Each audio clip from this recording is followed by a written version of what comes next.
Hello, everyone, and welcome to Rise Tribe podcast. Happy New Year. We hope you all had a wonderful season of celebration with your families and friends, whatever you were doing, whatever you celebrate. We are so excited to kick this year off with the amazing Sharon Cusack. Hello, gorgeous. I'm so excited. Very, very brief intro, because I can't intro this amazing being of light because there's so much. But anyway, Sharon's a natural health practitioner.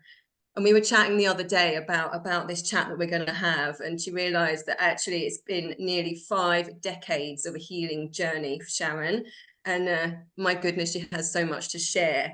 And I met Sharon in Ixtapa. We did some trainings together. We have been through an amazing journey together. She's an absolute soul sister, and I just feel so blessed and so excited. You can tell I'm like, wow, I'm excited about this conversation.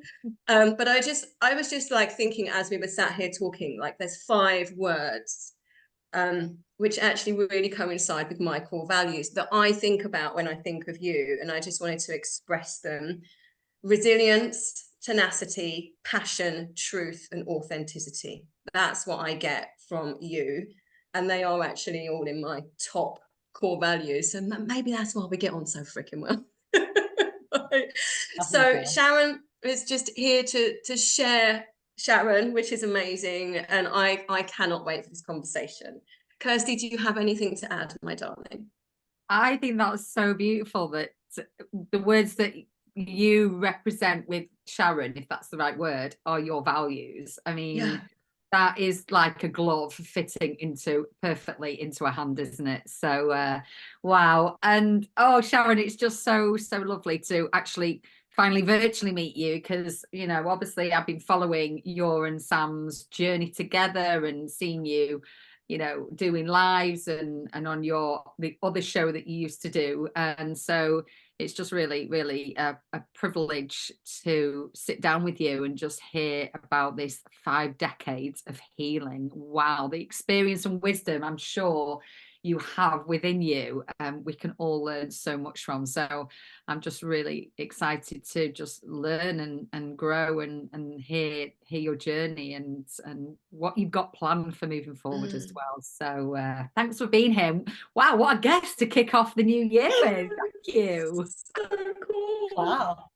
Wow. That, I am so honored to be here, and I absolutely adore you, Sam, and you are a sis star, and you both are sis stars. And when we move through this path, and I'm so grateful. I'm so grateful that our paths have crossed, because we have had such a beautiful journey.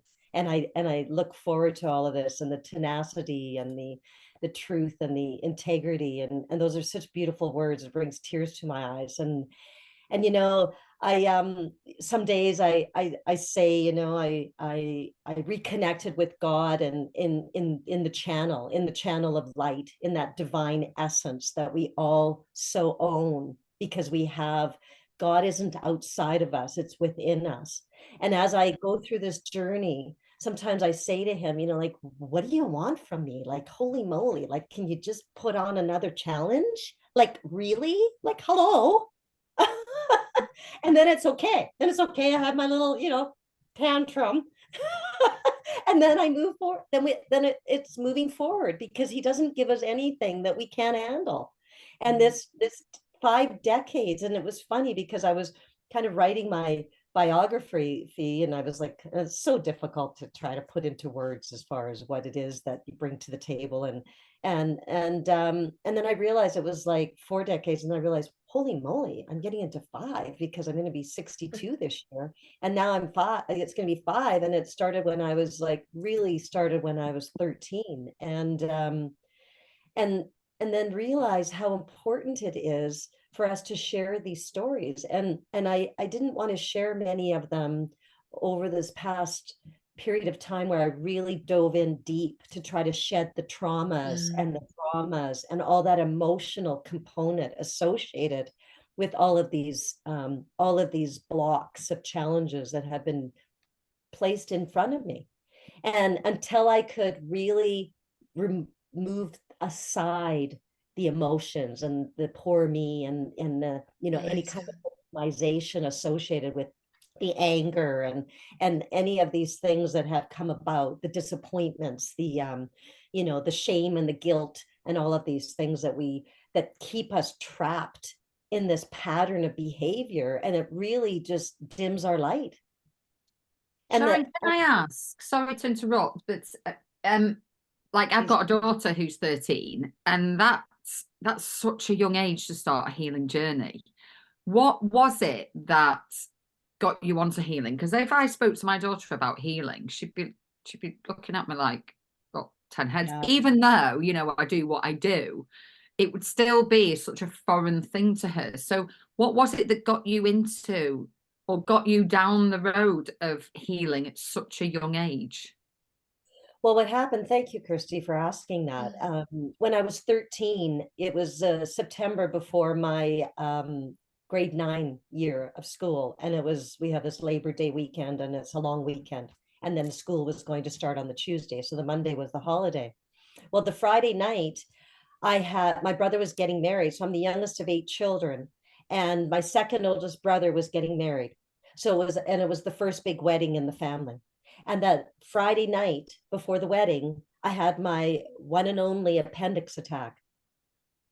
And so I decided, and this is why my whole shift is really moving into the rise of the divine feminine, because we are taught at a very young age. And I grew up with 6 brothers and 1 sister. And so there was a lot of testosterone in the family. That testosterone and that masculinity wasn't won from the virtues of the feminine.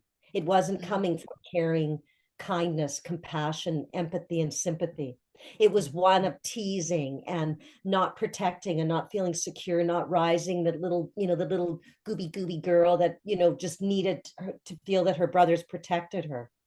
And so what I did was, because of the suppression of that ability to really honor myself, because it was chaos. I mean, in 14 years, my mom had 8 kids and 6 boys. And so I, as a good little girl, because you don't want to ruin your brother's wedding because you're sick.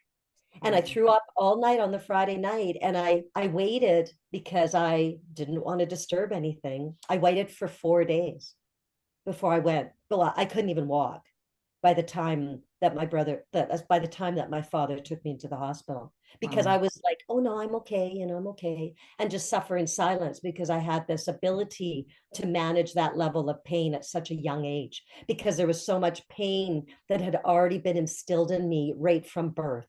With jealousies and teasing and fighting and being hit and running and the fight and flight. I mean, it was anxiety. All of this was just so instilled in my being that I didn't have the tools to be able to actually express how sick I really was. And so I waited for 4 days.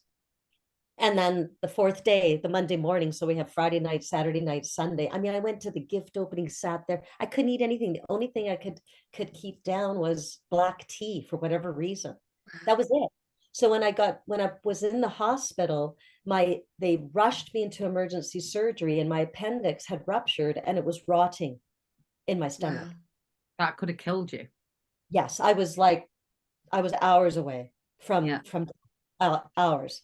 And so just this desire and the strength, because I guess, there's lots of good things that come from, having such a crazy show at home, is that you grow strong because you've got to survive. And so when I say that I grew up, it was more like a survival. And my parents, I don't blame them, and I don't blame my siblings. There's no blame here. It's just the way it was, because they did what the tools that they had in their tool chest. That's it. And so, but it was then from that point forward, I mean, it was a horrendous thing. I mean, when you have that situation going on, they actually have to basically syringe you out and flush you out, because there's so much infection in your stomach cavity. And so what that did was it scarred and it pitted my large intestine. Then not only that, I had to have antibiotics that were out of this world as far as strength goes, really just so the whole microbiome, the bacteria, everything. And not only that, after, probably they felt that they got the infection after basically putting, I mean, I'm just like a little girl, right? And I'm in this teaching Yeah. hospital, University of Alberta. And so these students would come in and they would surround my bed, and they would, like, it's like, I'm just like 13, right? And they would all like look at me because it was like a pretty cool case, right? And I was like this science experiment.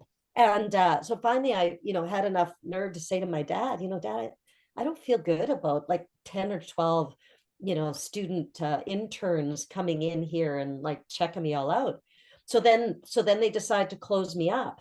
Well, they did. Because they left the incision open, they left the sutures loose. Wow. They closed me up.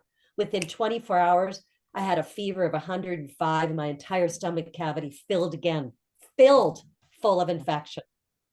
And so opened me up again, flushed me out again. And, and then I had another, so then I really was intrigued with the human body. From the fact is that, and so then it went further. So then when they finally, because I was a stomach sleeper before I ended up having this appendix, and so I always slept on my left side. So for 10 days or more, 12 days, I was laying on my side, my left side. And so then they, now they felt they got the infection. I was now trying to get up and start walking. Well, I take 2 steps towards the door, and I had this pain that took me down, that almost collapsed. A nurse grabbed me. And what had happened is that because my lung, and I was a swimmer before that, so I had really large lung capacity. And so the lung, because I was laying on my left side for such an extended period of time, it got a cramp, because when I went to stand up, it tried to expand. The pain was unbelievable, and it made me collapse. And so I had this cramp in my lungs. So then they had to put me on heavy duty morphine to allow me to be able to actually walk. And so I had all of these things that went on. And so when I went into grade 9, and we did science, and I was always interested in science. But then when I went into high school, the biology and the chemistry was my ace. I was just like so intrigued by it.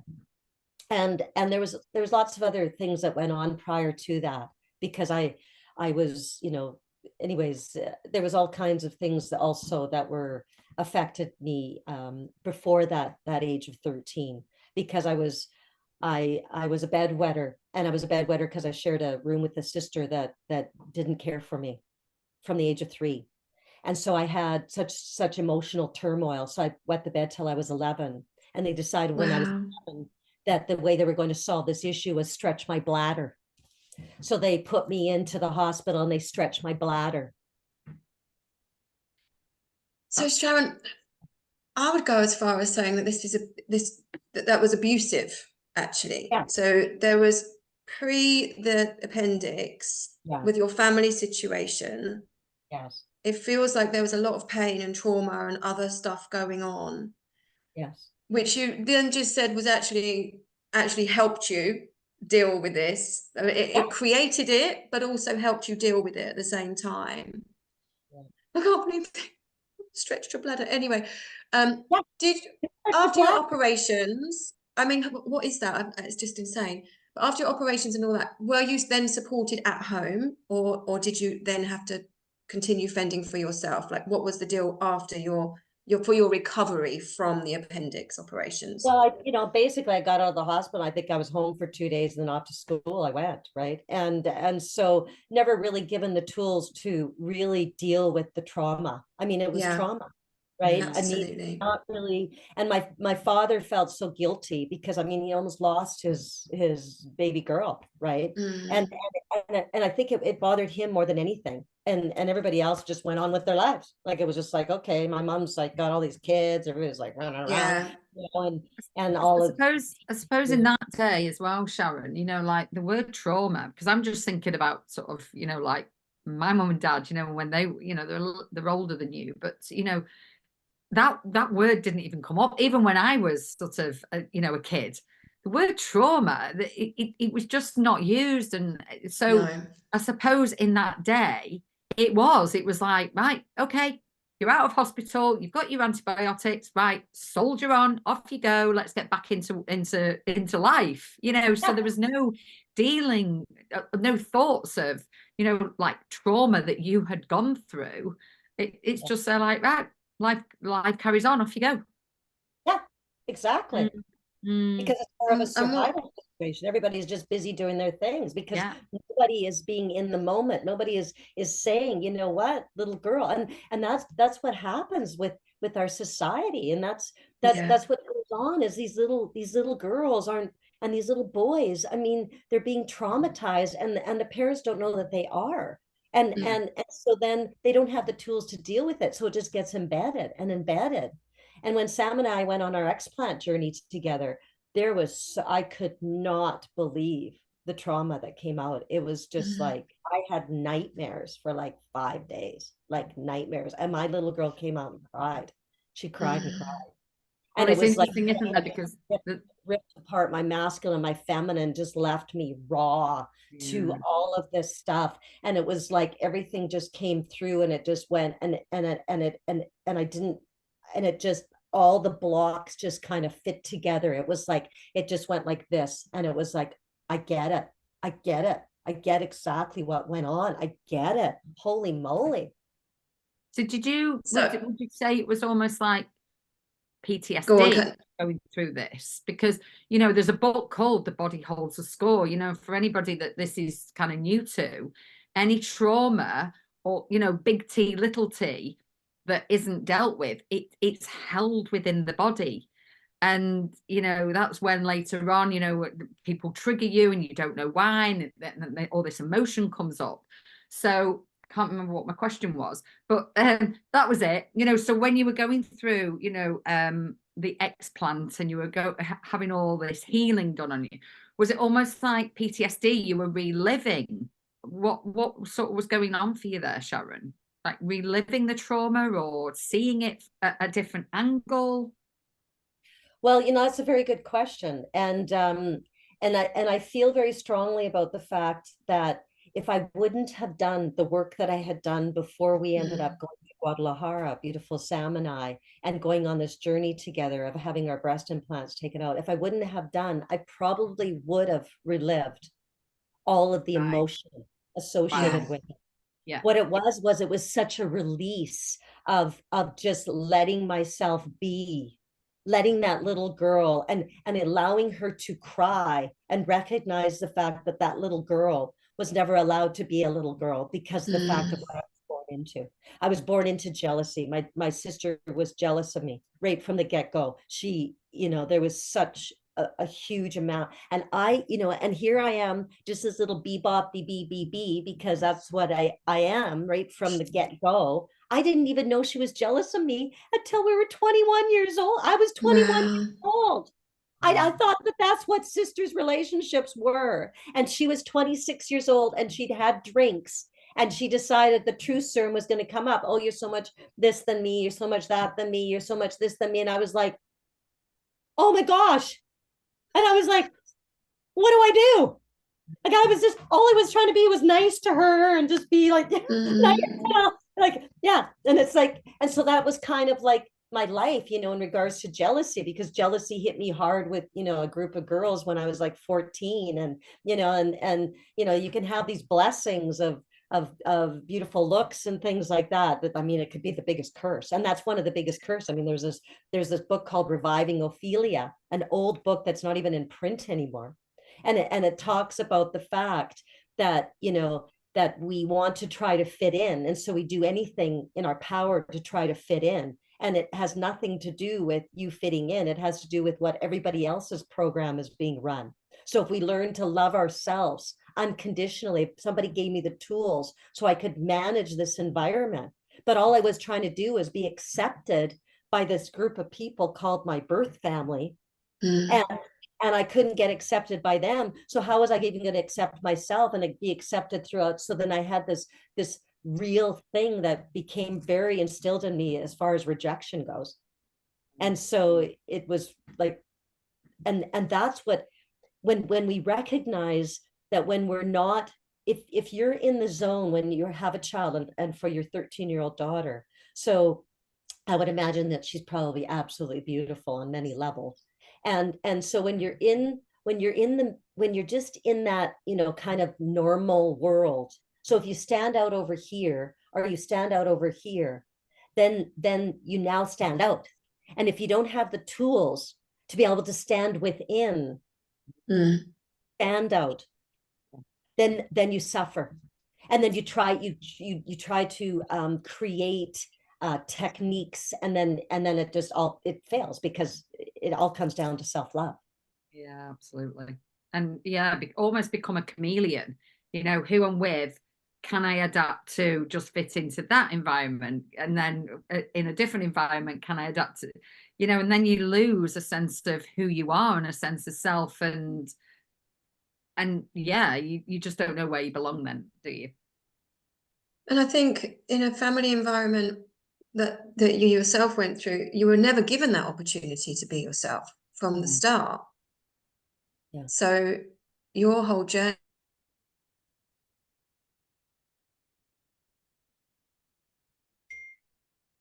which we know society and the norms, if you want to call it the norms or the programming, doesn't want that around. It doesn't work for the rest of society for someone to shine too brightly.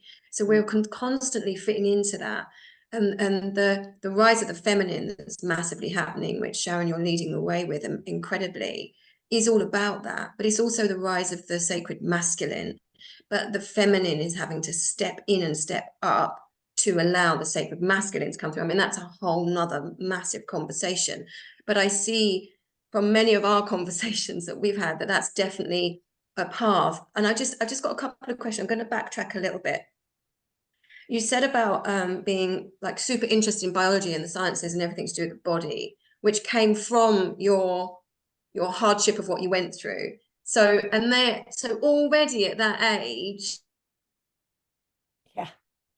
I mean, I was so enamored Negative. with chemistry and biology that, see, when in the system that I was in Canada, that you had biology 10 in grade 10, biology 20 in grade 11, and chemistry the same thing, and then biology 30 and chemistry in grade 12. And so because I was blessed with being able to grasp a lot. I mean, I had a level of intelligence that I could memorize things and stuff, and I was really blessed with that. And so what happened in biology and chemistry, that if you got a 90% average in chemistry, you didn't have to write the final exam. And if you got an 80 or 85% average in biology, you didn't have to write the final exam. So of course it's like, game on, right? And so it's like, and so then I was really intrigued with this because chemistry, the periodic chart and the electrons and the neutrons and how chemical reactions happen and all that kind of stuff was like really cool. So I was kind of like, I kind of walked this path that I was kind of this geek, but then I still wasn't the geek. Do you know what I'm saying? So I was like kind of like this person that still didn't fit in. Because I was like an anomaly, because I was like kind of did the party thing, but then I was like going, I aced these exams, right? And so one of the things that was kind of my competition as far as, because of course, and that's a silly thing too as well, they would hand out the papers based on who got the highest. Now, how crazy is that? So the last page, then he, go to a certain extent, the top 3 or something, and then hand them out randomly rather than the bottom would be like the guy like 40 or whatever. And so me and Werner Fraga, we were always in this, like you can imagine him, Werner Fraga. I mean, I think of the name. It's like, yeah. And so I think he studied like all day, all night and everything. So me, I would just You'd gone to the party and rocked up and aced it. so when I beat Werner, I was like, yeah, so it was like, so then I didn't write a final exam in grade 10 or grade 11 in biology and chemistry, and you had to write the final. There was no exemption in grade 12. You had to. And so then it was just kind of this thing. But then I realized really quickly that when I graduated, so my parents buy a house because they're going to have all these kids, and they buy it really close to the University of Alberta so that it's really accessible for all the children to go to university. Well, I went and took university courses, but only one of my brothers graduated from the university. And so then, of course, it's like going to be a nurse or a doctor. And I knew at that age, I thought, that's such a box. I can't go in the box. I won't survive in that box. And so then I couldn't go and be that. But so often people say, well, you should have been a doctor. Well, I am a doctor because I teach. And so I don't want to be one of those, because I don't want to be a pharmaceutical, let's chop, because of the fact of what happened with me. I had things, had to be taken out and cut into, and not a fun thing to have to experience, right? And Absolutely. and so then this whole implant thing was all part, and that's where the blocks really came into play in regards to why. I mean, I had mine in for 25 years, and Sam, you had yours in for 24. 24, yeah. And I got mine 2 years after my daughter was born, and totally disconnect. I mean, I was into going to the gym, but into it from the perspective of feeling good, but also from the perspective of more of how I look, right? And so then I realized that, what was it? And that came through loud and clear, because of course I have 6 older brothers, and their rite to passage was getting a Playboy magazine when they were like, 16 or whatever it was. So then there's Playboy magazines, and they're stuffed in, and so I go to get, toilet paper under the bathroom counter or whatever, and I'm like, what is this? And you're like 4 years old, 5 years old. Fact, you're being programmed to what programmed straight away. A woman looks like, that a woman's physicality should look like. Wow. Yes. And so then I look at this, and then I grow up, and then I have brothers teasing me because of my flat chestedness. And then when I was pregnant with my daughter, and my one brother said to me, oh, are you going to, breastfeed or whatever? And I said, yeah. And he bursts out laughing, and he tells me that my child's going to starve. I mean, so that comes in like really at the ground level. So I'm not honoring my divine feminine. I don't have masculine, like we were talking about, masculine qualities that is protecting, because that's part of their role, is to protect the divine feminine, allow the divine feminine to rise, because that's what we are connected to, is to Mother Nature. Our divine womb is part of sacred life, able to bring life into this earth. We're connected directly with Mother Nature, to the magnetism of Mother Earth. And so that's who we are. That's who we are in those virtues: the kindness, the caring, the compassion, the sympathy, the empathy.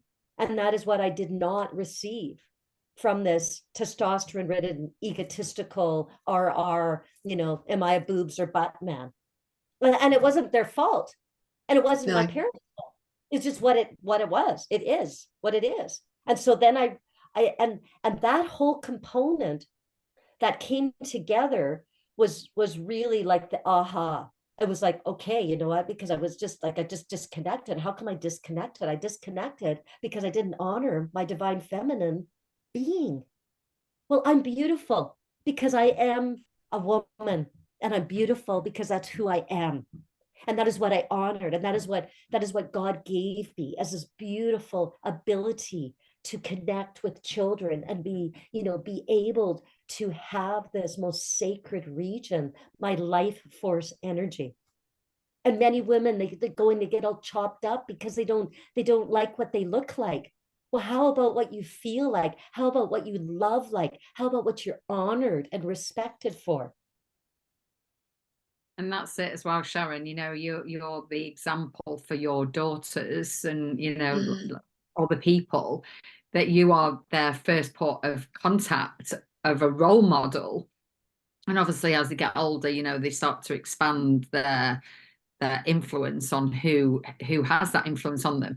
But, like how you are treating your body, how you are speaking to yourself, little eyes, as you so eloquently shared there, little eyes are always watching, and they're always picking up on all these subliminal and little messages that you're sharing with yourself, and they're picking all that up on how to love themselves, how to treat themselves. So that's why it's really important for us as women, when we've got nieces, nephews, daughters, or younger people who we have got an influence over. It's really important that we've got a responsibility to treat ourselves and speak to ourselves in a loving way, so that that creates that ripple effect to those little eyes that are watching. It's so important. Absolutely. And then I realized with my granddaughter's 5 years old. And when I started doing the mirror work back when she was like 2, just over 2. And and so I realized that when I came home from one of my trainings, and especially focused around the mirror work, I mean, when I first looked in my eyes and tried to gaze into my eyes, I was like, wow, you know, I can't do Most that. uncomfortable thing ever. I was going to say, Kirst, how's your mirror work going, hon? How's your mirror Oh, work I'm still working on that one, Sam. You know, and you know, it's about connecting to your authentic self. And I realized that, you know, I had no idea who this person was because it was created from all the drama. And so I come home, and then I'm like listening to my daughter, you know, and her father, my granddaughter's father, you know, I love you, Maria, and you know, I love you, I love you, I love you, I love you, I love you, I love you, I love you. And then I was like, okay, just a second here. Maria, can you come into the bathroom with me and look in the mirror? Because I realize that we teach our children that all the love comes from externally. And so it's like I take her to the mirror, I get her to look in the mirror, and I said, you know what Grammy does? Grammy looks in the mirror, and I say, I love you, and I honor you, and I respect you. And so the most important person to love is you. I said, first, I said, before your mommy, before your daddy, before Grammy, before whoever, it's you. And so, you know, like look in the mirror. Like, what is not to love about this little gooby that's, you know, like all full of spirit? I'm like really? But the most important person for you to love is you. And that is so important. And then I will just say to her every so often, so who's the most important person to love? Me. And I said, and don't you forget it, before your mommy and before your daddy. And so one day when I was in Mexico, she turns to, and she's like, I don't know, 3.5, 4, and she's thinking about something. And she turns to her mom, and I hadn't even spoken to her, and so it wasn't like it was fresh in her mind. She turns to her mom, she goes, you know what, mommy, I love myself before you and daddy. Oh, I love it. Love it. Those little It's really, planted. yeah. And it's really interesting. So that could be perceived as selfish, not putting other people before you, but it's really not. That's the lie. That's absolutely the lie. If we cannot fully love ourselves, we actually don't have that love to genuinely and unconditionally give to other people, right? So that's a skew that we've all been given, is don't put yourself first, don't be selfish, you know, everyone else first. We're not equipped if we don't love ourselves first. It's such a gift you've given your I love that she calls you Grammy. It's so sweet. It's such a gift, and this should be the norm. This is what we're aiming for, right? And it is the furthest thing from being selfish, actually, to spend this time. And we know how hard it is as adults to do this. I've had to walk through the mirror work. It sounds so simple, but damn, it takes a while, right? It's really confronting, because actually we've got to look through all of the layers that have been piled on before we can get anywhere near ourselves, right? And look at all of the, oh, there's so many, shame, disgust, all of those awful layers that we get given. We have to go through all of those and remove them and let them go before we get into seeing exactly who we are. And Sharon, I wanted to ask you, I mean, we spoke about this before. I had a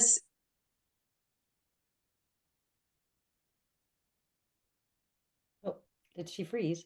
Oh, are you back? Yeah, it was me. Oh, she's back. You froze a little I'm bit. back. There's a little bit of in and out, so I'm going to just carry on from where I was, because I'm hoping that it would have picked it up.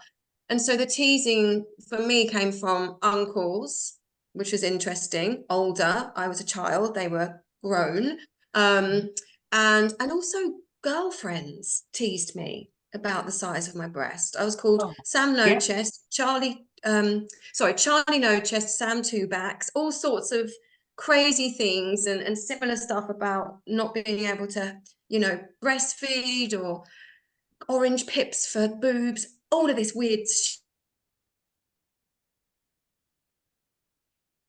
from that. And then we don't have a clear view of who we are. So the mirror work is like one of the key things, I think. And yeah, and when I had mine removed, the big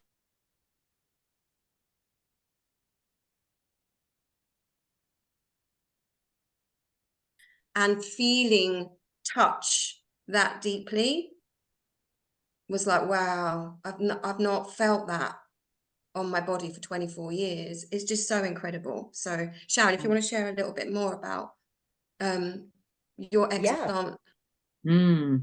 I want to know, first of all, because I know with Sam had like, not illnesses, but there was different things, like your breathing, you couldn't breathe properly. So there was loads of little ailments that, you know, like putting the dots together, Sam, I'm not speaking for you, but this is what I saw. No, absolutely. No, it's great. You know, like little dots, and starting to do a bit of research, it came down to the fact that you had these implants in. So what was it for you, Sharon, that made you get to the point of, okay, these need to come out? Well, you know, that's a great question, Kirsty. Oh, we lost her. Oh, there we are. You back? We're here. Because what happened is that, so Sam and I are in Ixtapa at this healing and training center, and the person that had the center, he you know, and before I went down to Mexico, I had already done some research because I had gone onto these these Facebook pages and stuff, and had a name of a fellow that I knew was fairly close to Ixtapa that could be a doctor that we could. So it was kind of in the background, but you know, and I know that I was subconsciously, I was pushing it away because I had a spinal injury when I was 40 that I didn't walk properly for 5 years, and I've had a lot of pain in my life that went on for like years and years.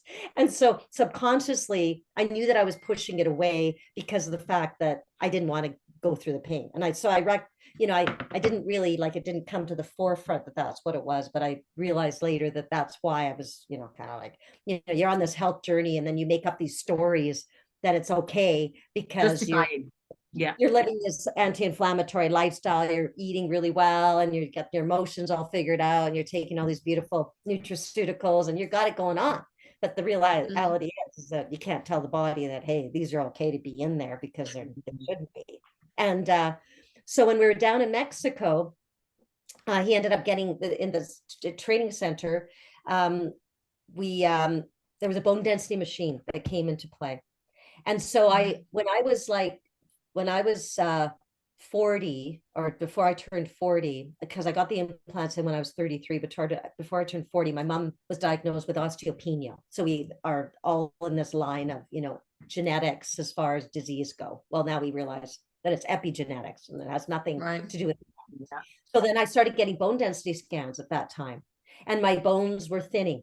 And so I would go every 2 or 3 years, and they kept thinning and thinning. And then when I turned, just before I turned 50, I went on to a plant-based diet and really brought down the acidity in my system.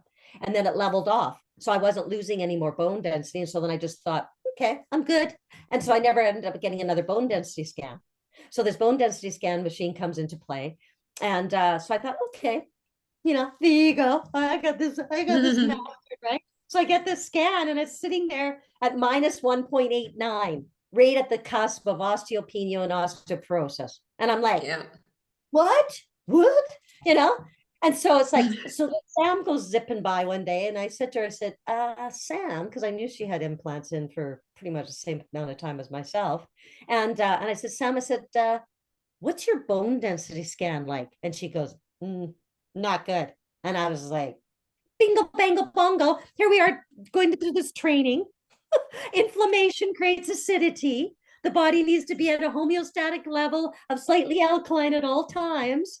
And so then it's going to pull calcium from the bones to buffer down the acidity from the inflammation of these implants. But you know what? The program that we ran was like, okay, I'll just pretend that they're not there because they've been there for so long, so they're almost part of your body. So you don't recognize them as a foreign object.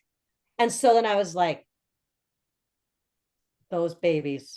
And so then I said to her, I said, hey, Sam, you know, do we want to go on an explant journey together? And we contacted the doctor, and we ended up doing that. And so the day that we went to Guadalajara, because that's where we had the surgery, because I wanted to make sure that I knew what my bone density scan was, and it was still at that level, minus 1.89. And 7 weeks later, I got my bone density scan done, and it was minus 1.49. The first time I had built bone since I got these implants. Wow. Wow. So that was the deciding factor, Christy, is that bone density scan. It was like, okay, you know. Yeah. But I suppose as well, though, because I think, again, I'm not speaking for Sam, but I suppose you just get used to your way of being, you know, like if you're tired all the time, you just go, well, that's just who I am. It's because I'm just, that's just my energy level. So I'm just wondering if there was other, you know, looking back, were there other signs and symptoms that was there because you had those implants, that you had just like become part of your life, you know, like you say, you know, these implants, they just became part of me, you know. So what are those, can you look back and go, well, there were other signs and symptoms that were there that I just thought, well, that's just who I am and you can't change that? Absolutely. And thank you for going back to that, because I get so excited about talking about stuff. I'm like, oh God, my The reason passion. why I want to, you know, sort of impress Yeah. upon people listening to this Yes. is if Yes. they've got implants, and again, they're thinking, you know, whatever it is for them, like Sam, it was her breathing and another little bit, you know, maybe it might make them think, hold on a minute, is this how I am, or is this because of these foreign objects in my body? Does that make sense? Because I know that was a big thing for Sam, really wanting to share this journey so that it would have, you know, like share it so that other people raise awareness for you know, the fact that having these foreign objects in your body is actually not a great thing for your health in the long term. Sorry, yeah. So no, yeah, it's great. It's great, and thank you for reinforcing that question. And what it was for me was I had this underlying fog. Like it was like not a like I still had the ability to retain stuff, but there was this underlying like kind of like a tiredness, and I had lots of energy, but it was just sitting there. It was like it never kind of lifted. And the moment that I woke up from the surgery, it was gone. Even from the surgery, it was like gone. Gosh. Yeah. Yeah. And then my joints became so much looser. And I never really was that flexible. So I really worked on it because of, all the anxiety and the stress in my world. And so it wasn't like we were like breathing and stretching in the household. And so it's really interesting because they all said, well, in the Cusack household that we don't have like flexibility isn't there. Well, no, it's because there was so much anxiety and stress and everybody was like fighting with each other and just so much inflammation going on in the system that we didn't have flexibility because we were all contracted because that was the way we lived in. And so it was fight or flight, and it was literally fight or flight. And so then all my joints became looser, and then my skin changed again. It was like, whoa, it was, yeah, because and then the stories that we tell ourselves, it's like, okay, mine was saline, and so it's all good because mine was saline. Well, it's in a freaking silicone bag, like duh. I mean, I was in it. It's still in something. Sam, what was it for you, darling? Because I'd say about your breathing, but there were other things that definitely there's a whole it was quite funny. We were sat in our beautiful doctor's office and we had these forms and we just kept going through like these symptoms. We're like, oh yeah, and that and that and that. I mean, it's a full list, and actually I'm going to put that list, there's a full massive list, I'm going to put it in the show notes. And I was just like, yep, mainly fatigue, joint pain, like just inflammation.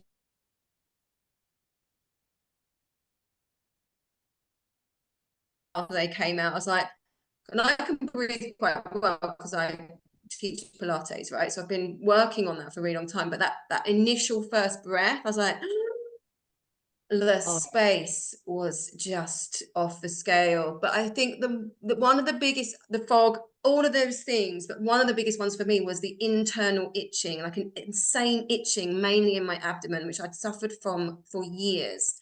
And the doctor just went, oh, we don't know. It's nothing interesting. Don't worry about it. But actually, we're talking about the saline. So I thought mine was saline as well, but it turns out when they came out that they were actually PIP, which is the banned silicone, industrial grade silicone. So I know that I am now dealing with trying to clear.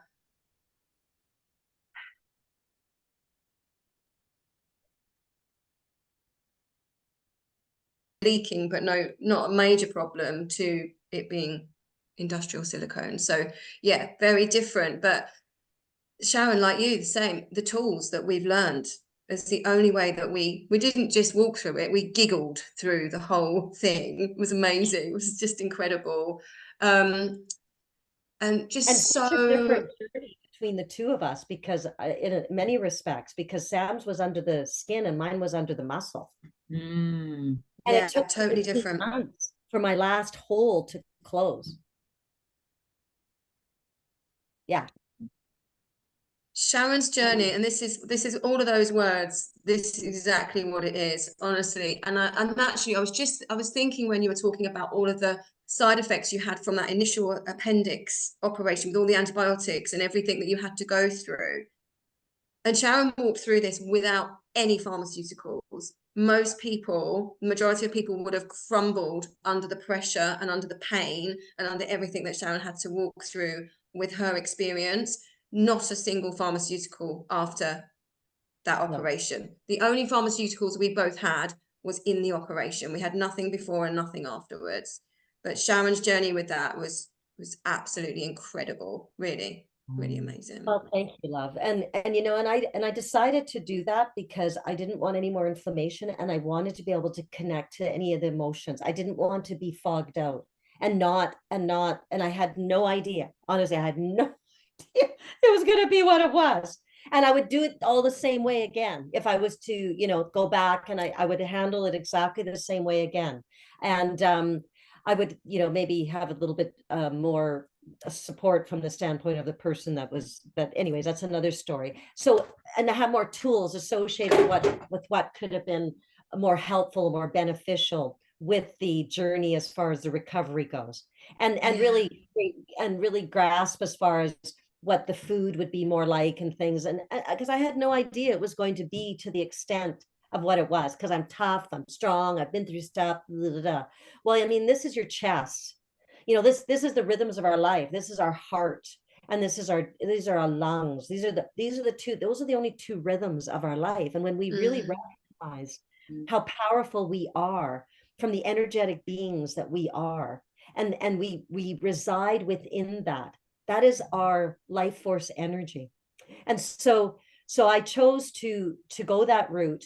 But when they're under the muscle like that, so what happens is that the body produces inflammation because it's a foreign object, and it doesn't matter what foreign object it is. If you put mesh in the body, or you put a new hip in, whatever it is, it's going to react the same way, because you can't say, hey dude, I want this to go in there, and you need to just not react that way. It's going to say bang, I'm going to go into inflammatory response.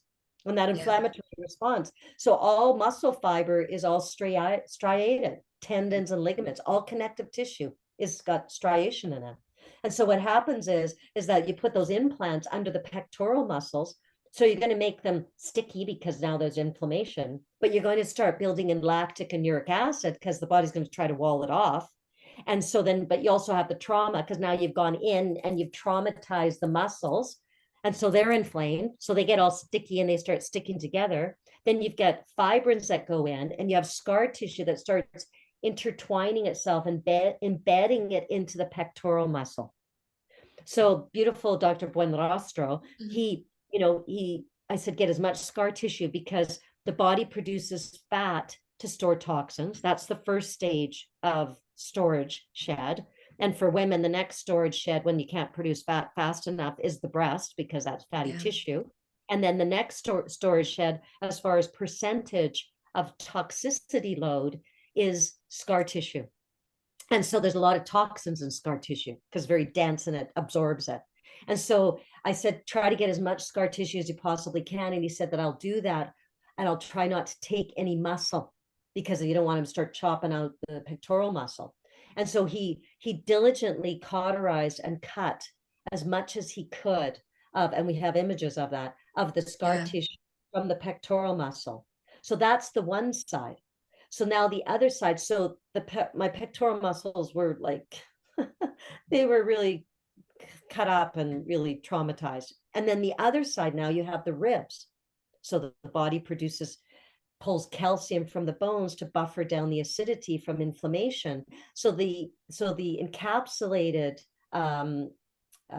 implant, which was all scar tissue, had welded itself onto my ribs. And so he had to scrape it off of the ribs. Now, this is the reality behind it. Scrape it off. Yeah. And so then the trauma, I mean, I remember the first day, I mean, the only way I could get from a lying down position to a sitting up position to drink water was to hook my foot underneath the mattress and then pull myself up like this, because I could not go on one side. I could not go on the other side. I could not use anything, like not even a little smidge of anything, because it sent me through the roof. And what it did was it allowed me to really honor myself. And nowhere in that entire episode did I say, what the heck did you do? You know, nowhere I did that, because I knew that how is that going to help anything? Then it's just going to put more inflammation, more adrenaline, more strain, more contraction. I don't want any more contraction. And so I would just go within, and I would just meditate, and I would just, you know, just breathe what I could breathe, and just really, you know, and it was, you know, I had those drainage tubes in for like 3 weeks. Yeah, and you were longer than me.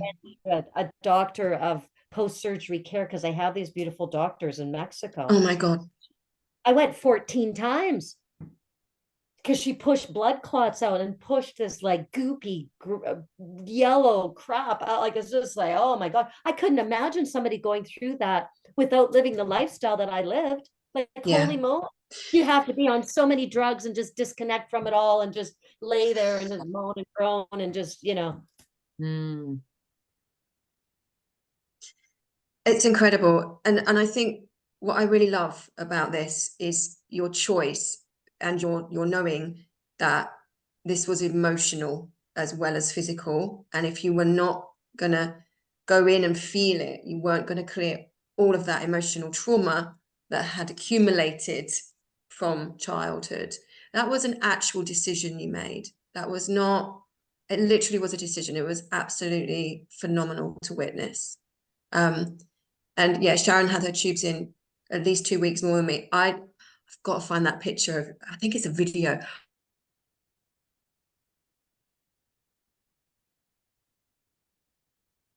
Work with her tubes and moving to where she could, and I was just like, wow, this woman's incredible. And yeah, we've got all the nitty-gritty, haven't we, honey, of what can happen and how to navigate it. But honestly, mindset, self-love work, all of the pre-work took us both through that. Hands down. And I mean, yeah, it's and here, this is what we do. I mean, there's 5 surgeries done on a woman for every surgery done on a man. Like, chopping things out, you know, hysterectomies, cesareans. I mean, 1 in 3 women have a cesarean. Like, come on, let's get real here. You know, and it's going to 1 in 2. I mean, that is insanity. Oh, let's schedule the birth so that I, you know, can conveniently put it in there. You know, like, hello, scar tissue blockages, and that's why I'm doing this this pelvic floor restoration retreat, because that when we can truly grasp as women that our life force energy comes from our divine womb, man. We are womb men. Woman. It's our sacred, hallowed cave. It is what is our life force energy. And so when we've got hysterectomies out of the roof, as far as women get, oh, we'll just like chop it out. You know, if a man has a problem with his penis, oh, we're just going to chop it out. You know, I know, oh, you know, touch that, baby. You know, and so it's like, you know, but we can't see it. So we just go in and then we create a hole. And then now we got prolapse, and everything starts falling out of you. And then you go, oh, we got to put mesh in there now. And then the mesh, oh, the body goes, hey, let's wall off that mesh and create a concrete wall within our most sacred region. And so then we wonder why we can't have a satisfying, intimate life, because we have painful lovemaking, and then we have incontinence issues, and then we just go in and we get more abused and more abused, because, you know, if we look in the mirror and say, you know what, I'm going to take charge of this, And I'm not Yeah. going to go for the, the red pill approach and trust in that. I'm going to trust in myself. But it starts as a little child when you're looking in the mirror and you say, I trust you. Yeah. Because all you want to do is just, find somebody to tell you what to do or whatever it is. I mean, I didn't trust myself. I mean, if I trusted myself, I wouldn't have, gone through all of this. And then, what happened with me with the appendix, it pitted and it scarred my large intestine. So what ended up happening, lo and behold, I've got leaching, I've got, diarrhea, I've got leaching of toxins through the intestinal wall. So then I go to conceive a child. Oh, I have 3 miscarriages before I carried my daughter. And so I went on, such a healthy diet, lifestyle, because I don't like the word diet because it's got the word die in it. And so, so this healthy lifestyle to try to carry, and my daughter was my last attempt. Oh, so then I carry her fine. And then the birth is complete horrendous forceps, can't get her out because she's coming all the way. Then I end up with staph infection in my uterus, another life-threatening infection. So now antibiotics, fighting for my life, for like trying to, so I don't leave her without a mother. And all to do with the fact of what happened. And if I had the tools and the knowledge, what happened is I ate a pile of corn on the cob the night before my brother's wedding, and that got lodged in it got lodged in that area where the small intestine, because of course we're not sitting all calmly and having a nice meal. We're just like swallow because we're on to the next, because you want to get the more corn on the cob because your brother's going to take it all. And so, so it's like such anxiety and stress and that. So it got lodged in there, and all I needed to have was an enema. That's it. I absolutely love this. So Yeah. Everything we've done and everything that you've learned throughout your life, actually, it feels really huge and overwhelming for people. And I'm like, it's the simple things that then expand into wellness, right? So without these foundational things, nutrition, enemas, water intake, self-love, and people look at you, oh, that's just a bit woo-woo. Surely they are your foundational, and without them, you're just popping a freaking pill to fix everything. Quick fix. And the other thing is taking responsibility for yourself, and just do it, and stop relying on the external to fix it for you, because it's not going to happen. You're just going to have bits cut out, and pill after pill after pill. So yeah, everything, it just really, it just really drops. It's actually the simple foundations. Without them, you're screwed. You have to do them consistently. Like you said so eloquently, it becomes like, holy moly, I can't believe you went through all that. You know what? That's really just a story. But the bottom line is when you go back to the foundation. So if you're not living a anxious lifestyle full of stress, consuming a bunch of inflammatory foods, making your diet so sticky. And so then you go and you chow down on a whole bunch of corn on the cob, and it gets all stuck in the ileocecal valve, and it blows up the appendix, and all you needed to have it just go out there and just like blow it all out and everything be good. And then when you look at the the effect, the snowball effect, as far as what that ended up doing, is like whoa. Yeah. And it kept going on, and it was like, wow. And so if we could just grasp that at the time of conception and before conception, so that we recognize that we are light energy beings, that we absorb whatever it is that is energetically being infused into us. And so when we have such a chaotic world that you're raised in, and even at the time, I mean, my mother said to me, well, I never had any unwanted children, but I had unwanted pregnancies. And I know that I was one of them, because she kept it quiet. Wow. That she didn't even tell her sister that she was pregnant with her 8th child until they both met. And lo and behold, she was pregnant with her 7th child. And she never told her sister that she was pregnant with her 7th child, because they're all embarrassed about whatever it was. So, I mean, that's really good energy being brought into the womb. And it totally is that, isn't it? It is from before conception. It's like if you as a mother, as a woman, are not in tune with yourself, in love with yourself, that goes through to the unborn. And then it just, we've got such an important job to do, guys, and we're doing it, which is amazing. And that is why I decided to really just go, to the divine feminine, and really, and like you were talking about, when we rise up those virtues of the divine feminine, then the masculine needs to rise up too, because we're no, Yeah. this whole societal perspective that we're sex objects, that we're just like these play toys, and are your boobs or butt man. I mean, that's a program that's being fed to them, all the pornography, all of this, right? Holy moly.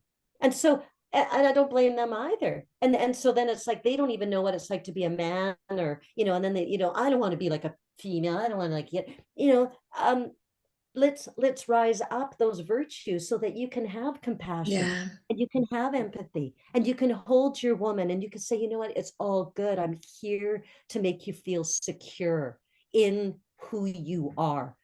Yeah. And so when you rise that up, I mean, my mother passed, moved from this plane of existence in October, and I walked in behind the casket of my mother, and I held my oldest brother's hand. And then I realized afterwards, I'd never held his hand before. And then I Wow. realized I never held any of my 6 brothers' hands, ever. That's so interesting, isn't it?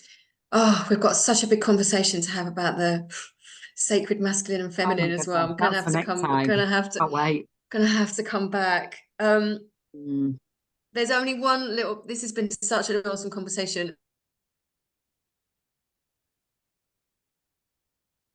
I think, for sure. We have one little bit of format within our podcasts, and that is a couple of questions.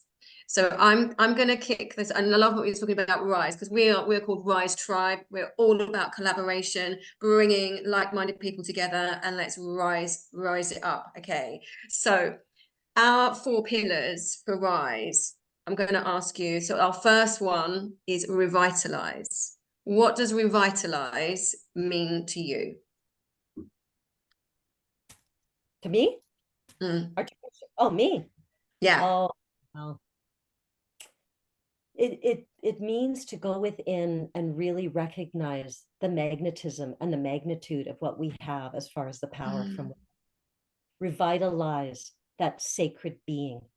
Recognize that we are magnetism, that we are not electrical beings, that we do not need to reside within the left brain, that we move into the magnetic brain, the brain of righteousness, the right path. And so we can then rise up and revitalize ourselves from the magnetism from within. So beautiful. Stunning. Oh, I could listen to you all day, Sharon. You've just got Right, I know. Oh my goodness, so beautiful. Okay, so the second letter of Rise is I for inspire. What does inspire evoke within you? Well, I'm inspired from being here and being honored in this beautiful forum. And inspired to me is when I see the lights go on from whatever it is that when I see the sparkle in somebody's eye, and they go like, whoa, that keeps me going. And I've been through a lot in the last 6 months, a lot. And with my mother moving on, and my family and whatever. And so it inspires me to find, to be guided in this beautiful way where I can turn on a bit of a life force, a light within others. And when somebody says, wow, that's like super cool. And I go like, yeah. And then it's just like, it just makes me want to learn more. And so like this morning, I was learning more about the endocrine system. It's like every day. It's like I'm like, and so what I do is that, because you can get too much in the tree of knowledge and not enough in the tree of life. And so I really keep that in balance, because what it does is it inspires me to move into the tree of life from the tree of knowledge. It's only organizing the thoughts. And so when I learn something new, it's like I just can't wait to share it and put it in there. Nice. And that's what inspires me. That's what the I and inspire is that I'm going to stand within this place and within this journey, and really create a big I, and help to create a big I within somebody else. And you can feel that in your energy as well. That's Yeah. that excitement and that, thirst for knowledge and implementation. You can really feel it from you, Sharon. Yeah. That's the key, Kirsten and I spoke about this quite a few times. Like the tree of knowledge, you can get trapped in there and not share. And then then you're not sharing it. And I love what you said about the balance and taking it into the tree of life and sharing. That's a nugget. Thank you very much. That's beautiful. Okay. Our next pillar is strengthen. What does that mean to you? Strengthen.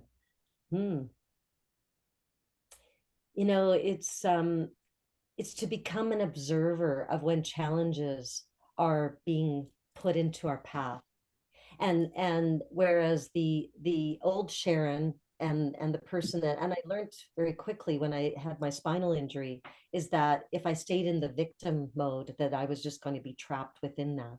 And so look at this and find out the gifts and find out what it is. So when there's a challenge, to dig down within the pillars, because if we have the foundation, like you were mentioning earlier, Sam, that if we build our house on sand, then the next wave that's going to come through is going to wash the foundation away. And so I check myself. And you know what? It doesn't mean that I can't go into that place and then, but what I've done is however, what I've done is I've recognized it and now becoming the observer and saying, okay, Sharon, do the shake it off, stand up there, to get quiet, listen to some meditation that's inspiring, that helps with that, and then go back to build the foundation of the strength. Because if we don't build that foundation, and many of us don't want to focus on that, many of us will get distracted, and it's very easy to get distracted. And that's the journey that we're on. So we're going down this path, and we kind of wiggle, but we don't want to fall in the ditch and have to dig ourselves out of the ditch, because it takes much more energy to dig out of the ditch. So as we're moving down this road of life, is that it's okay to bump off of the curb and whatnot, but build the foundation so that you have those true sense of values that are associated with what it is. And the biggest thing that we can do from the initial perspective is to focus on the vessel, because the vessel houses our soul, because we are soul brothers and soul sisters. And so when we look after the vessel, that's why it's much easier to reach people through nutritional consultations, because it's too big to go to the soul and magnetism and all of these. And so when people understand that more as well, don't they? That's right. Because the physical ailments, because the program is all about the physical ailments, because you won't go to the doctor and they say that, you're an electromagnetic energy light being. Holy moly. But then they'll go and they'll use an MRI machine or a CT machine that is all electromagnetic energy machines. And that's how they diagnose disease in the body. But they'll never admit that we're magnetic beings. And so the strength is about the foundational strength. Build on a foundation that is solid on rock, not on sand, because the sand will wash away. Beautiful. I just want to say that little... Go on, Sam. No, go on. Mentioned there, I've seen her do that many times, literally. I'm like, oh, she's shaking it off. So awesome. This woman walks her talk, guys. It's amazing. Oh my God. Fantastic. Yeah, no, all I was saying was, Sam, like when Sharon was talking about the those foundations that Sam has mentioned, the water intake, the nutrition, the self-love, the enemas, so there's for people listening, there's something to get to work on. Pick one, go to work on that. You just pick one and start. Yeah, absolutely. Something else that I would like to say in regards to the foundational strength is that, people go through these things, and I did it when I had my spinal injury. And so what happens is that we have every right to be angry or feel like we've been sad or hurt or done by, in a way when we go through some things where we've really been injured by other people and whatnot. However, it's this responsibility piece, and that is what truly brings the foundational strength. And responsibility is ability to respond. And so we get stuck in the victim, and we get stuck in the fact that we've been done wrong by whatever. And so yeah, I mean, there's many reasons to be angry, many reasons to be sad on different issues that we've gone through. However, it is our responsibility to respond to that in a very good way, and to then take charge of that and move forward, because it's no longer the excuses, the deflection, the diversion, the dismissal. This is the work that I'm really been passionate about recently, is having the ability to go in when you choose and sit with your wounds and sit with anything that you need to sit with, view it, feel it, work through it, know what your part is in that, and then forgive every aspect and move forwards. But you have to be able to go in and sit within these shadows and really, really embrace them. Otherwise, you're never going to be able to move forwards, and you're going to sit in victim for the rest of your life. And then it might feel familiar, but it's not going to take you forward. That's right. And that's it. And that's not encouraged, is it, to sit with your feelings? It's, especially, again, hearing parents with the children, that are upset. Stop crying. Okay, let's move on. Let's run on. Come on, shake it off. And it's just there like, wow, if you knew. And again, like you say, we're not blaming them here. Everyone's working with the consciousness that they're at that time, so this is why these messages, these podcasts, these conversations are so crucial, to start planting those seeds and take responsibility, make me aware of how I am behaving. Okay, now I'm aware of it. That can't be unseen. So what are you going to do about it? Like you say, become the victim or become the victor. Which path are you going to choose to go down? So yeah, incredible. And it's having the tools to do that, right? So without the tools, you're going to get lost in an abyss of pain, basically. Absolutely. So what are the tools, and what are the tools that work for you? We have many. We have our 5 senses, right? Which is all part of the left brain, which is the electrical brain. So we have our 5 senses. We know what those are. So that is the ego. So the ego resides in the left brain. And that's where we get paralyzed in fear. And that's where we don't want to admit things because our ego won't allow us. And, we do things, we feel guilty and shame. And that's all the ego. And it's the serpent to the soul. So the 6th sense is intuition. The 6th sense is when you can find that peace, find that place of stillness, where you can reside in that. And then the messages come. And that's when we can truly feel like we are in charge of ourselves. Because when people are speaking, a lot of it is just channeled through the intuition, because you can't remember all that stuff. Exactly. And that is one of the biggest challenges, is to people get out of the egotistical mind and move into the right brain. And when you talk about Christ consciousness and about the Bible and everything, what does it say? Cast your nets to the right, the righteous path. That is the magnetism. That is the right brain. But most people sit so much in the facts, figures, and logic that they're just going like, figure this out, it's like, and that's when you bath and you sit there all quiet and it's like, right. But so many people running water for me. Yeah, and I know this for me, it took a lot of practice to be able to sit with myself in that quiet, because I had a story when, I don't like my own company, I don't like being on my own, so there's a tool straight away, can you just go and sit with yourself with no distractions, with no noise, with nothing, and just be with yourself and allow you to start tuning into your intuition, because when we're all busy and distracting and numbing and noise and all this, you haven't got a chance. Can't hear it. And what I would say with that is, if you find it really, really hard, do a minute a day. Exactly. And just start small and start building that habit or routine or whatever it is. And one minute is enough. It doesn't have to be an hour of meditation, because I think that's where people get really unstuck. Oh, I haven't got an hour. Take a minute and just make a start. Yeah. Oh God, guys, there's so much to talk about. Oh my goodness. Okay. Last letter of Rise is elevate. Sharon, what is elevate to you, darling? What is elevate? Elevate. What does elevate mean? Through? How does that make you feel? What does it mean for you?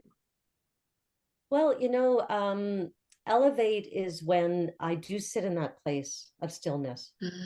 And I have this shamanic drum, and I drum it all the time now, and it's just become part of me. And so what I do is I'm learning chakra toning. So there's chakra has a sound reverberation associated with it, and then there's a drum beat. And so for me, elevate is when I can truly connect to those energy centers and really feel that, and I can actually create a high. And so that high, when I see the flashes of light and I see the blues and the sparkles and all these kinds of things, then now that I feel really honored that I'm now in that channel of the divine source energy. And that to me is elevate.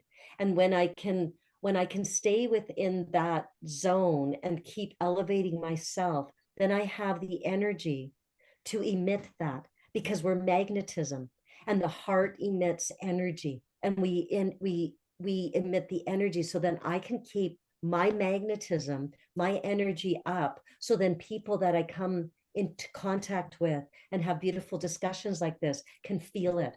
So if I can elevate your energy so that then you can feel what it's like to have elevated energy coming from another person, then I trust in the fact that that will inspire you to elevate yourself more.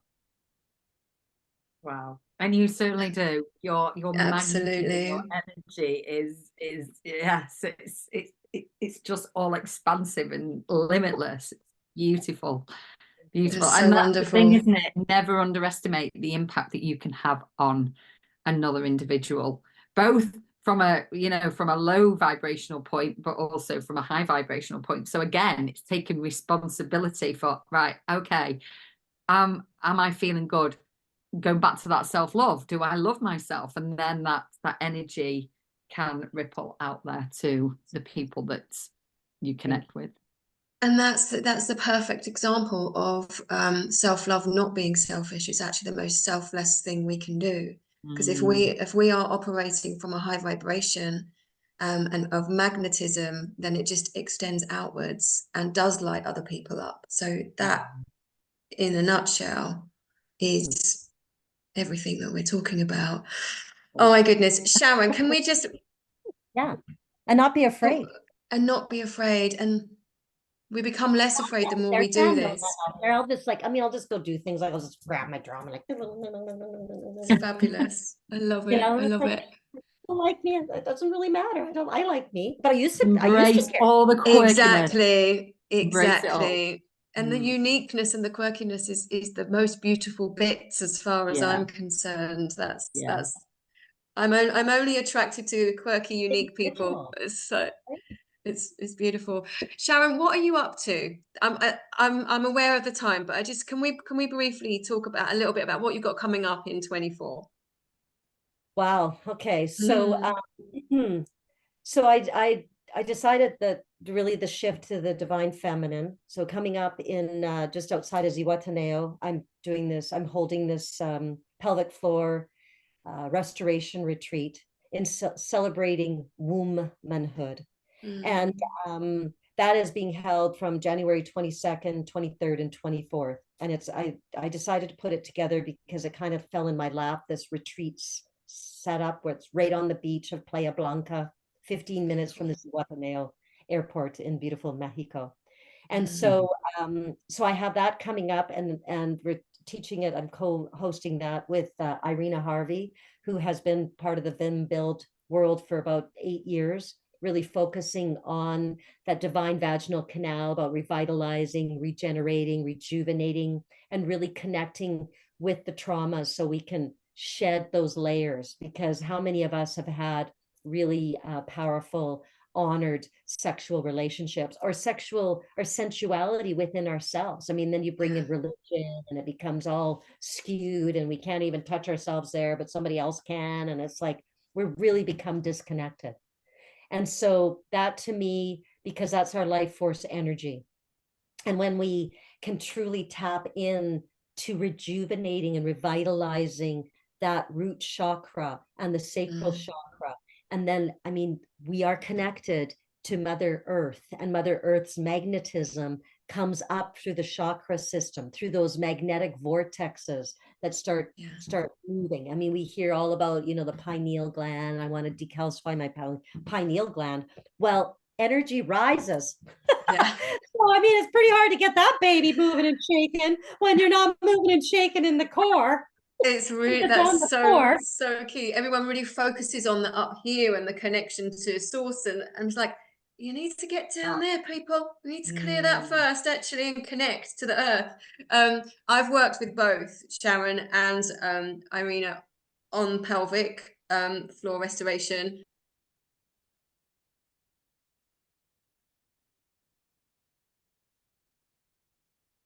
And explore. It's just incredible. I'm so glad I can't be there. Well, and it's about the exercise. I mean, there's this device that goes in it, and we blow it up, and so then you have something to press. And it's and the Kegel world, people go, well, it's just like a Kegel. No, I mean, the thing is that the Kegels were also designed to help with the destruction of the feminine.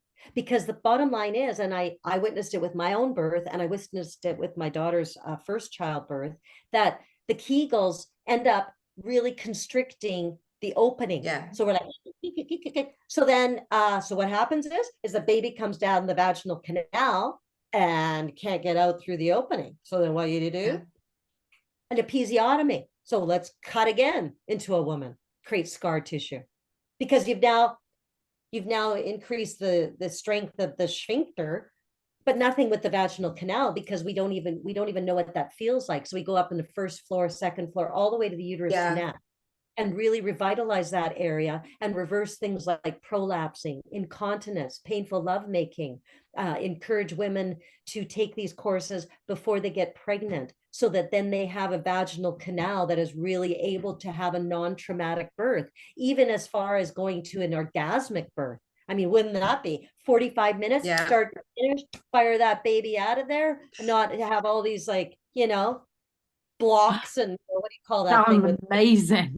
final blocks, like, hello. It's so interesting. If you say that to most women, like, you could have an orgasmic birth, they'd be like, oh, what? Like, this is natural, guys. This is natural. This is the way it's meant to be.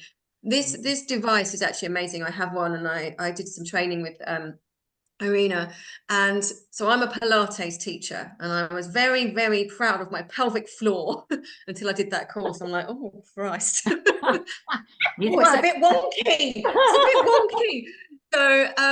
So I do a lot of pelvic floor work, but the doctors most would tell you to stop that wee flow and hold it and squeeze, and it's just the same sort of thing, and it makes it all skewy. So I work in a different way with Pilates, but I still had, like, the back wall was more strong than the rest, so it wasn't balanced. And this particular device, which is a specific device, it's been designed right just for this.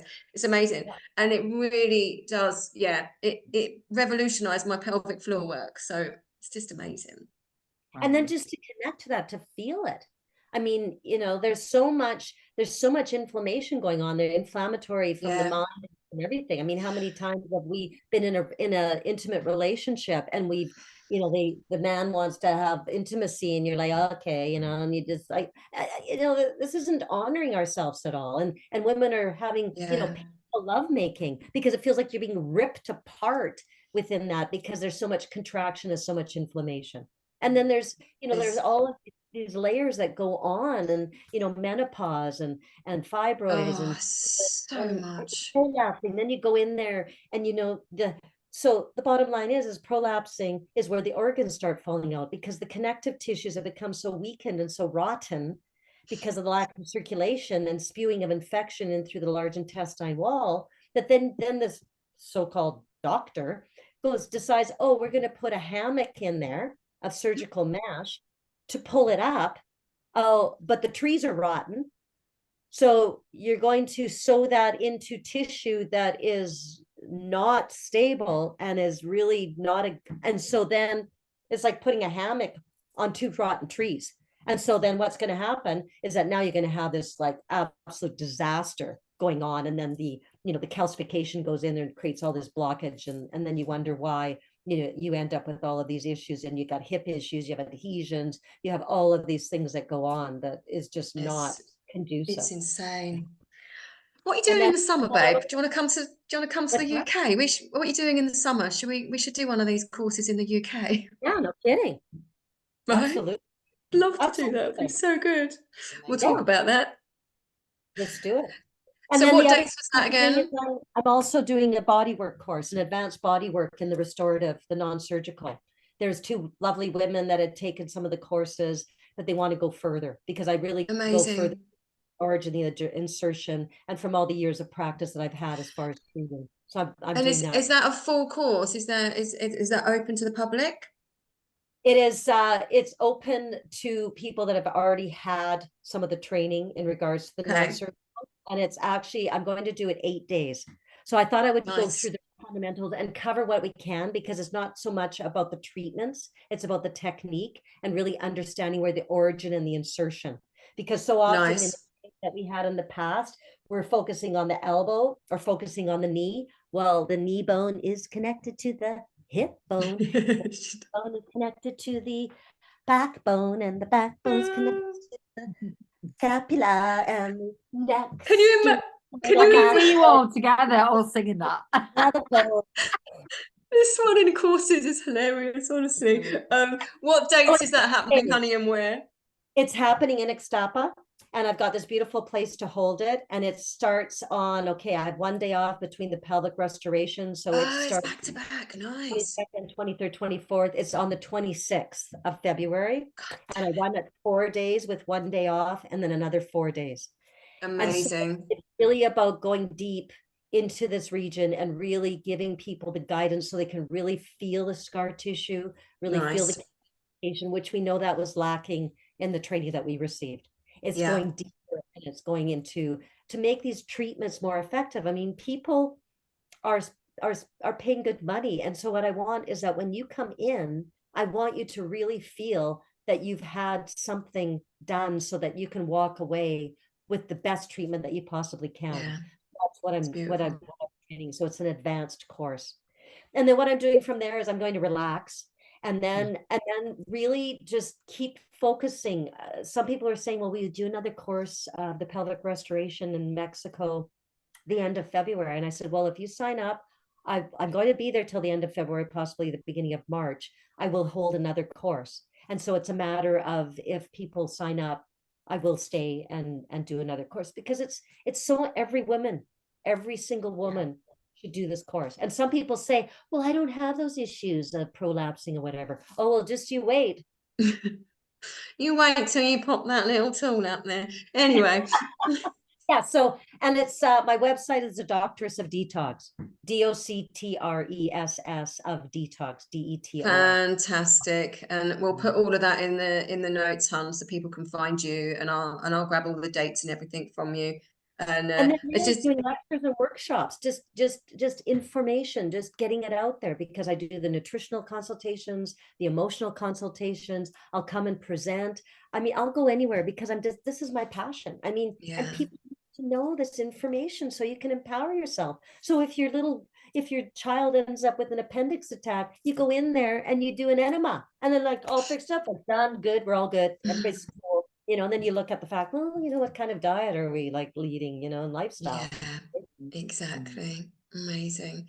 Well, we're gonna have to bring this to an end. There is one more little one. Sharon, I'm just going to give you a little snippet. We will be doing Implant to Explant. That's coming up this year as well, right?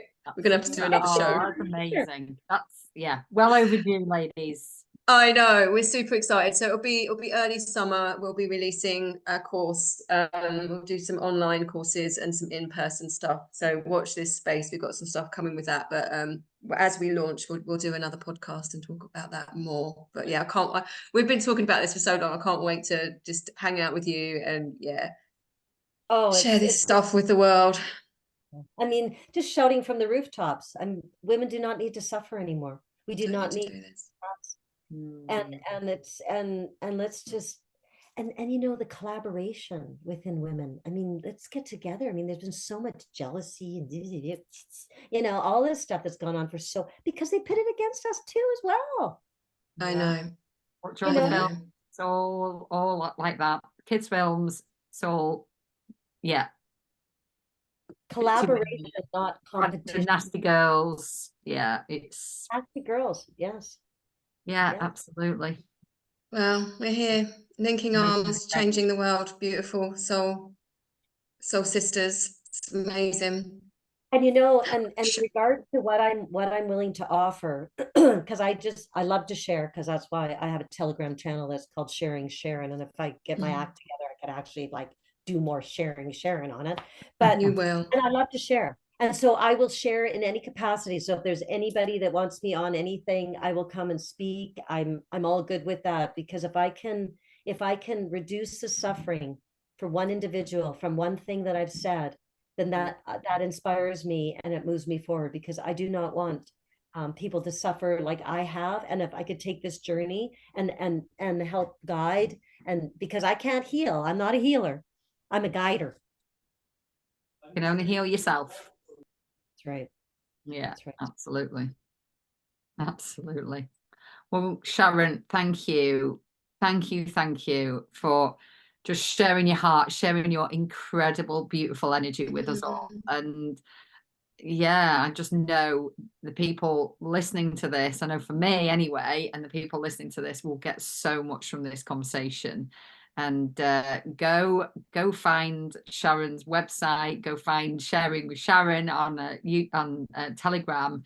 Go and connect with Sharon and continue this learning journey, because this is a lot of stuff that isn't out there, isn't spoken about. So thank you for having the courage to step out there and shout from the rooftops this valuable information for us all to take in. And again, now we've got the information, what you're going to do with it. So thank you, Sharon. Thank you. Oh, thank you. And I really appreciate your kindness and your compassion and your empathy. And it's this is what inspires me. Individuals like yourself. I mean, look at your beautiful glow. And you have this beautiful family of yours. You have a 13-year-old daughter, an 11-year-old son. What a gift that you are to them, with having these tools, this information, and this ability to recognize and observe, it's about the children. It is about the children. And it is. And that's what really inspires me, because the children need us. They need these strong role models, in whatever capacity it is, so that we can reach the young mothers, we can reach the grandmothers, we can reach the matriarchs, we can reach these people, so that then they can honor themselves and move forward. My oldest client is 88, and she's reading The Power of Now right now, and she phoned me yesterday. Never too late, is it? It's never too late. Oh, that's so good. That's so good. Incredible. She's like amazing. She is so cool. You should see her. She's just like, you should see how she's transformed in the last 3 years. It's just like you need to interview her. You need to interview her, Sharon. That would just be so great. Can you imagine? Yes, totally. Start doing some interviews. I got to figure out how to do it, Sam. Like, you got to yes. I'll give you a little hand, my darling. It's going to be great. Yes. Absolutely. I just want to say thank you for coming on and just sharing you. I love you, and I'm so excited about what we're going to be doing going forwards, and just seeing you get your beautiful you out there and shining just so brightly. It's amazing. Thank you, sweetheart. You're welcome, and thank you for having me on. I really appreciate that. Absolutely. It's been a real pleasure, and wonderful to meet you. And beautiful sisters, and I love you, Sam. And I look so much forward to what the next chapter is going to be, and everything. Well, the next paragraph in the chapter. Right. Yeah. Good way of putting it. Oh, I love it. Oh. We can't keep calling them chapters. It's like it's paragraphs within the chapters. That's what this Too many is. chapters otherwise. Right? It's amazing. Sending you Okay. love. Thank you so much, Kirsty, and thank you. Beautiful. And I really appreciate you, and I'm forever grateful. Oh, yeah, brilliant. Thanks, Sharon. And thank you to everybody that has listened and watched. And please drop your comments. We would love to hear what you got from this conversation. Yeah, So it's all about, really, isn't it? So yeah, brilliant. Right, we will see you. It's all about you. This is what it is, and make it about you. 2024 becomes so much more because you can. Yeah, absolutely. Brilliant. Thank you so much, Sharon. And thank you, everybody, for listening. And we'll see you on the next one. We'll see you next time. Loads of Thank love. you. Bye. Bye.